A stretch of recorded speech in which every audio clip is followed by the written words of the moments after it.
Alright guys, a quick one. Here, I'll detail how to increase screen time in iPhone.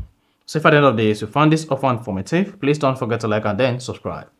Now the first approach you want to use to increase your screen time on your iPhone is go ahead and open the settings app. Scroll down, locate and click on display and brightness. Now scroll down, click on auto lock. Set this to never.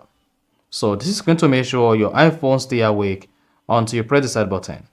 Alternatively, if you are using a particular application and screen time logged you out, and I want to increase the screen time access on this particular application, what you need to do is go ahead and open the settings app. Scroll down, locate and click on screen time. Scroll down screen time, click on app limit. Click on the app whose screen time you want to increase. Then type in your passcode, that is your screen time passcode. Click on time and then increase the time. And then go back, then you should see the time increased. You see that? And then you are good. So that is exactly how to increase screen time in iPhone. If you found this offer informative, please don't forget to like and then subscribe.